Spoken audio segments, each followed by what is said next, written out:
There's this quote that money can't buy you happiness, and kind of my generation is the one that is really obsessed with what does it actually mean to be happy. To you, what is happiness, and has that changed from when you were our age? Well, yeah, I would say health wise, and the philosophical part about religion. Like I said, I'm non-religious. I think it's a waste of time and a waste of people's lives go fighting each other over it. When I was 25, well, I did. I became an atheist when I was 15 years old. It was interesting, another interesting little story. When I was a sophomore in high school, my English teacher assigned a book to everybody in this one class, and the one she gave me was about this Illinois senator back in the 1880s who was what they called agnostic. Right. And he told this story. He said, I was talking to a couple of nuns one day, and he says, the subject came up and says, I hear you girls are really, really modest. He said, yes, we are. He says, I even say you go as far as to wear a robe when you're in the bathtub. They said, yes, we do. And he said, why do you do that? He says, well, you forget about the good God. Well, he said, I didn't want to embarrass him. I didn't say anything, but he said later on, he says, I was just wondering how the good God can see through a door, but he can't see through a robe. That got me thinking, and that's when I discovered that, yeah, I'm an atheist after that, after reading that and thinking about it. And that would be probably the very major change. I'm guarantee I was the only person in Canton, Illinois at that time who was an atheist. People that come right to me and they'd find out, think I was nuts. I remember one time we have a square up there, but it didn't have a courthouse on it. It was just open, and a bunch of us high school kids were up there one time, about 5 or 6, 8 of us maybe, and we were talking. Religion came up, and I said, well, if there's a God up there, I hope he strikes me dead with lightning right now. This one kid just turned around and bolted, man. He ran. He actually believed that. He ran at full speed, about 50 feet, turned around and waited for it to happen, but it never, of course, never happened. And that's just the way people thought back there. They thought I was nuts. But Kind of reminds me of the UFO religion in Chicago. I don't know if you've heard about this, but there's a book. Euclid? No, from Chicago, Illinois. There's a famous UFO cult that's actually the subject of Leon Festinger's book, When Prophecy Fails. So they believe that a flying saucer would come down this one night at midnight, pick them all up, and save them because the Earth was going to end in a flood. And they kept getting people. They were so adamant about this that they kept getting members. And then they all went to the kind of the ringleaders, the cult leaders' house on the night that this UFO was supposed to come down and save them all from the I got flood. The flood. And as the time got closer to midnight, some of them were like, is this actually happening?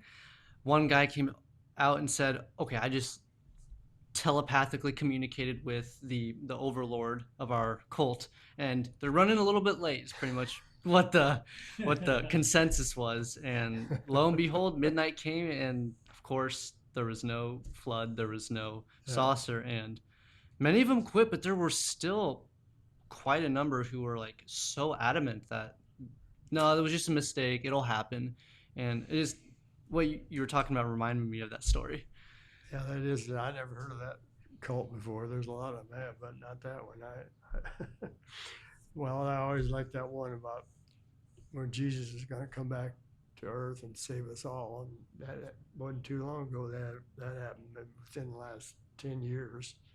Of course, it didn't happen and all that. And right now, there's around 20% of the population now, especially younger people like you guys' ages and stuff, that are non-religious, which 50 years ago it was about 3%, something like that. I remember reading. So yeah, I'm a member of the Freedom from Religion Foundation, which is out of Madison, Wisconsin. They have put on newspaper.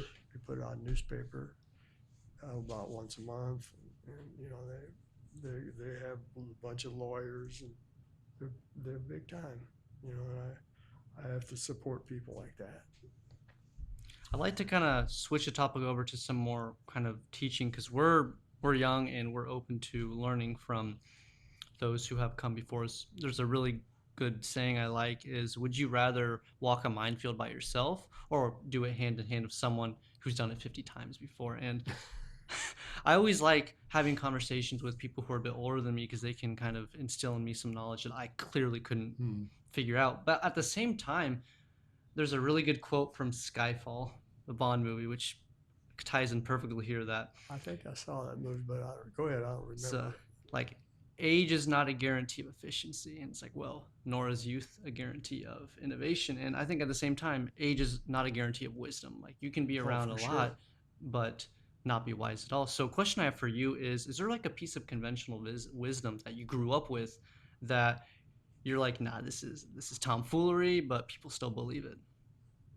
Well, question authority, for one thing. Just because the government says something, or whoever, the preacher or the priest, dig into it a little bit and question where they get their ideas and if it's got, facts to back it up and stuff like that. That's about the only thing I could say about that. Everything's individual. Everybody has their own views and their own perspective and philosophical ideas about what reality is and how they fit into it and so on.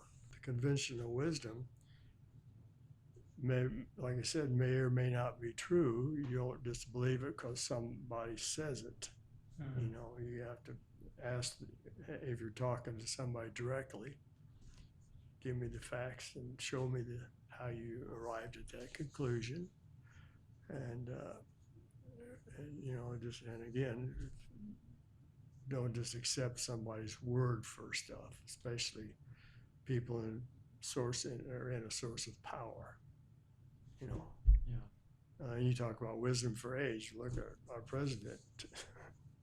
To me, he's about as smart as a box of rocks. Or else another theory, which I think is possible. I think he acts dumb and says and passes some of these what we call repressive laws, trying to screw us and this and that.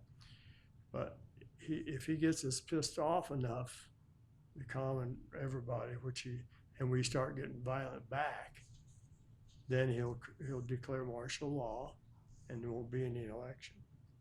That's my theory on that too. It could go either way, I think.